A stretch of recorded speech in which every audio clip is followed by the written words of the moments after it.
What is up, guys? Mcdoubles back again with a brand new video, and today I'm going to be showing you guys the Wrath of the Lich King Alpha from Project Ascension. Is it worth your time? We will see. I hope you guys are ready. Let's jump right in. So first and foremost, let's go ahead and look at the abilities that change with Wrath of the Lich King. I will go ahead and say that I've already looked at all of them, and there's only so many that actually make a difference, so we're just going to focus on that. Now, there's a lot of Healy stuff, there's a lot of niche stuff like Savage Roar, but it's not really too amazing. I don't really care. There's things like Aspect of the Dragonhawk, which is just Hawk plus Monkey on steroids. That's going to have to get changed because it's just broken, but there's really some good stuff as well. We have Freezing Arrow, so more CC being added to the game. It's like a targetable freezing trap, so that's quite nice. We're also going to get things like Kill Shot, which gives ranged builds and execute, and a pretty good one in the Wrath era at that, so that's quite nice as well. Now, we're also going to be getting things like Mirror Image, which I love the idea of. This creates 3 copies of the caster nearby, and imagine if you're playing a melee class or something, like it's just sick, man. It's just really, really sick. I like the thematic part of it. We also get Frostfire Bolt, so frost and fire damage in one spell. So this will be good for both frost builds that want to use Brain Freeze, because you'll get an instant cast Frostfire Bolt, but you'll also be able to use it in fire builds as well for a slow, which is quite nice. Now, we're also going to get things like Sacred Shield, Divine Plead, that's good for healing builds. Shield of Righteousness is an extra shield-based, damage ability. Maybe a Crimson Warrior build will be able to be viable to some degree in PvP. With that, I don't know. Priest, you really get nothing good, unless you like AoE shadow damage and some more, garbage healing stuff. Healers, just, they don't need it. Like, this is fun. Like, if you're a healer in Ascension, like, I'm really happy for you with Wrath, because there's a lot of at least interesting things being added to the game. More ways to get mana, more ways to heal. But really, like, nobody has an issue healing, I think, in this game. So we'll also get Fan of Knives. It was already in the game with a random enchant, but now you won't need the random enchant, and that's pretty freaking good. And Tricks of the Trade is interesting. Now, this is really big. We will get access to Lava Burst, which is a massive, crazy big dick hit in Wrath of the Lich King. 1,000 to 1,200 fire damage at 68, and auto crits if you have Flame Shock on the target. So that's going to be really good for fire builds, and it definitely will change the game and give itself its own little niche.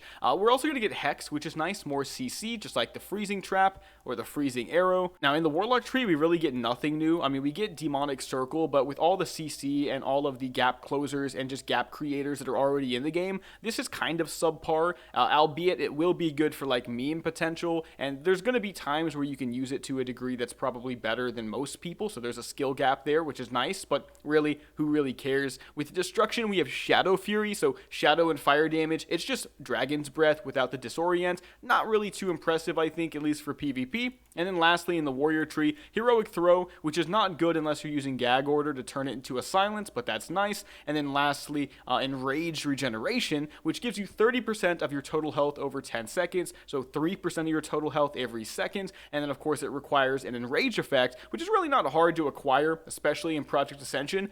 So I think this will be just a solid, rage-based defensive cooldown. So outside of the brand new abilities, there's like nothing else to look at. They did not add the Death Knight abilities yet, which of course will breathe life into the game because it gives you a new way to play melee. All of the melee versions of Project Ascension right now are just so boring to me because we've only had one small handful of ways to play for like 3 or 4 years, and even with BC coming out, it doesn't even really change that in any way, shape, or form. I will say, I think the classless trope is starting to get a little bit old, so I'm hoping that Wrath, changes it. At least the classless trope where we decide what the classless classes are going to be. And here's the thing, I've had a brand new idea that I think I'm going to make a video on where I design my own classes only using the initial original abilities from all the way up to Wrath, so vanilla to Wrath. I think I could create some pretty cool stuff, and you can just imagine if you were to get these abilities at certain levels, it would definitely change the game for you and really freshen up the experience. I'm kind of hoping somebody could take me up on the offer once I create the classes if they're interesting enough,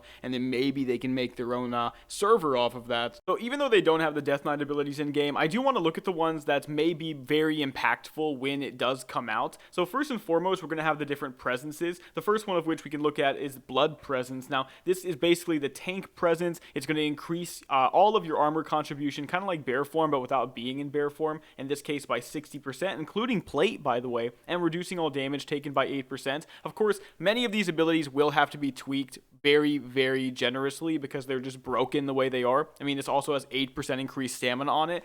By itself, this has no downsides, and so I don't understand, like, what are you supposed to do with something like this? Maybe you'll have to change it up. Maybe you'll have to nerf it, obviously. So, but the presences are quite good. Frost Presence also increases stamina, also increases armor contribution, and reduces damage taken by 8% with a threat increase. And then lastly, we have Unholy Presence, which increases attack speed by 15%, movement speed by 15%, and reduces the global cooldown on all abilities by 0.5 seconds. What even is that? It's so broken. Like, this is the problem with Wrath and Ascension, is that Death Knights were so freaking OP. Like, how do you balance this? And that's going to be very, very difficult. I really am curious to see what they end up doing. Now, in terms of just like the best parts, in my opinion, we're going to get things like Death Strike. So this is going to be a heal for melee classes, a deadly attack that deals 150% weapon damage plus 387, healing you for 30% of the damage that you've sustained during the last 5 seconds. That's really interesting. We're also going to get things like Rune Strike. So a strike that strikes the target for 150% weapon damage, but only is able to be used after you dodge or parry. So maybe something there with Overpower. I'm sure there's really cool stuff you could create with Overpower and Rune Strike. You know, some kind of pure dodge parry build. I'd love to see that. Now, in terms of just straight up broken, we have Anti-Magic Shell. So this absorbs 75% of the damage dealt to you by spells, up to 50% of your health, and prevents any magical spells from being applied to you during its duration, which is just kind of stupid. It's really broken. We also have things like Heart Strike, just a straight up 175% weapon damage attack that basically has,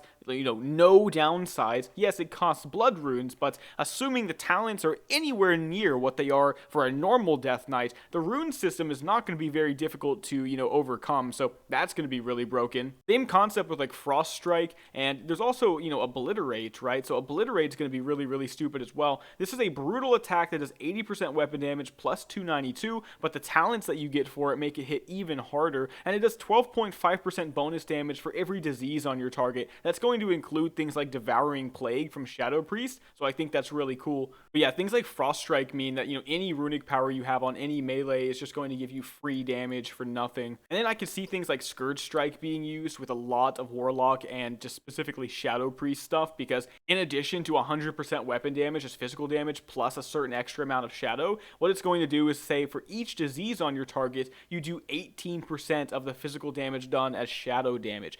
That is pretty sick. I think that combined with, you know, the current shadow hybrid concepts is going to be quite strong. You know, not to mention Anti-Magic Zone, man, which is, you know, Anti-Magic Shield or Shell, but on steroids, making it to where in a small zone, all spell damage is reduced by 75% on you and your allies within the zone for like 10 seconds. And these are just some of the broken things that Death Knights get. There's so many more. I mean, we have things like Death and Decay for extra, you know, free damage on the ground, free shadow damage. Why would you even need Mind Seer when Death and Decay exists, right? Blood Boil, same concept, really. Raise Dead's already really in the game. Pestilence is going to be interesting, but it only spreads Blood Plague and Frost Fever. I do think Pestilence should spread all diseases. That would be pretty sick. I also forgot about Plague Strike. So this does smaller damage on the upfront, but the thing is, if you have Blood Plague on your target, you do additional AP every 3 seconds for 15 seconds. So it's going to put an additional plague on your target. That's quite good. Icy Touch will make Frost Hybrid even better, and that's compounded with things like Chains of Ice, which is going to give them a lot of uptime on their targets. And then you have to look at things like Icebound Fortitude as well, which is essentially a free defensive cooldown, and there's already quite a lot of those in the game. Same concept with Bone Shield, you know, just free defensive cooldowns, and there's already a lot in the game. Vampiric Blood is just a bad version of Last Stand in a lot of ways. Slightly different, obviously, because you do receive more healing from healing spells for 10 seconds by 25%. That's actually not bad. Oh, and I didn't even mention the Howling Blast, man. Oh my god, Death Knight is broken. So blast the target with a Frigid Wind, dealing X frost damage to the foe. Frost Hybrid's going to be broken. It's just going to be broken. You know what Howling Blast does. So I'm really excited. So overall, it's very clear to see that, you know, just putting Death Knight in the game is going to be crazy hard to balance. And I didn't even go over every broken thing, because basically every ability besides Dark Command is broken.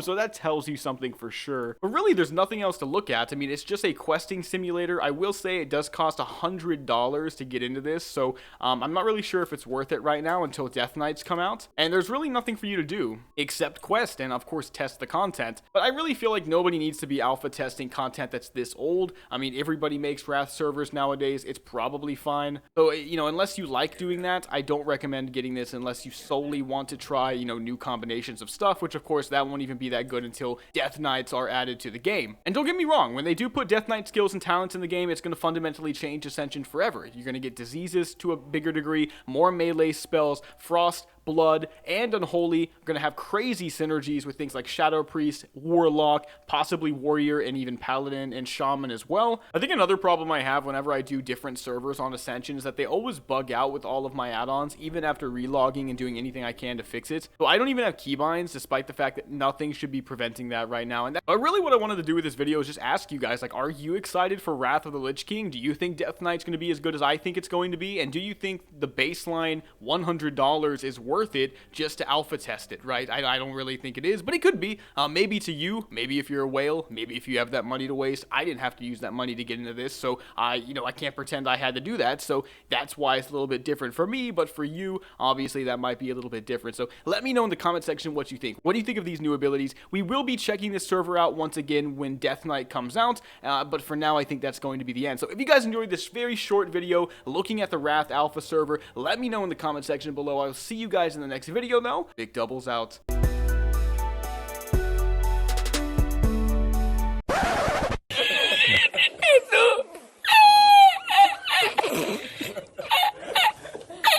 It's